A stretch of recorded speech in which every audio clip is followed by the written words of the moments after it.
நீ எதை செய்தாலும் உன்னை சுற்றியுள்ள உறவுகள் உன்னை மதிக்காது, ஏற்றுக்கொள்ளாது. 1750வது கவிதையினை பதிவிடப் போகும் இந்நேரத்தில் நான் மீசையை முறுக்கி கம்பீரமாய் சொல்வேன், மூச்சுள்ள வரையும் கவிதை எழுதியே கிடப்பேன் என்று. ஆம், வாங்க கவிதைக்கு போகலாம்.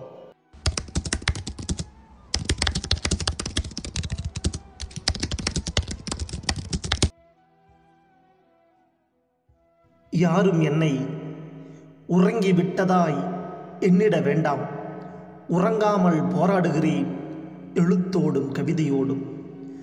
குறை சொல்ல நினைப்போர் குறைத்து கொண்டே இருங்கள். உங்கள் பேச்சு எதுவும் என் செவிகளை தொடாது. எவரின் அடையாளமும் எமக்கு தேவையில்லை. எவருக்காகவும் எப்போதும் என்னை மாற்றத் தேவையில்லை.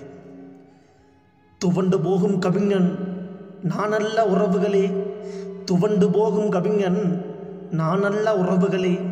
மீண்டும் மீண்டும் பேனாவோடு பேசிடும் காதலன் நானே. தொலைவில் உள்ளோருக்கு யாம் பெறும் கவிஞன், அருகில் உள்ளோருக்கு இவனெல்லாம் ஒரு கவிஞனா? சிரியுங்கள் சிரியுங்கள், சிரித்து மகிழுங்கள், தெரியும் ஒரு நாள் இவன் யாரென்று. கவி உறவுகளே, பேனாவின் முனையில் வழிவது வெறும் மையல்ல, என் உழைப்பில் சிந்தும் வியர்வை துளிகள். கொஞ்சம் கடினம்தான், கொஞ்சம் கடினம்தான். வீட்டுக்கு மட்டும் நான் முதல் தலைமுறை கவிஞன் அல்ல. வீட்டுக்கு மட்டும் நான் முதல் தலைமுறை கவிஞன் அல்ல.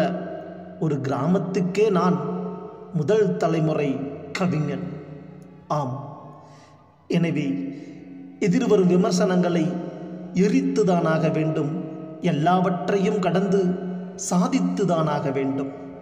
மீசையை முறுக்கி கம்பீரமாய் சொல்வேன், மூச்சுள்ள வரையும் கவிதை எழுதியே கிடப்பேன். நன்றி. தொடர் ஆதரவு தரும் தோழமை சொந்தங்களுக்கு மிக்க நன்றி.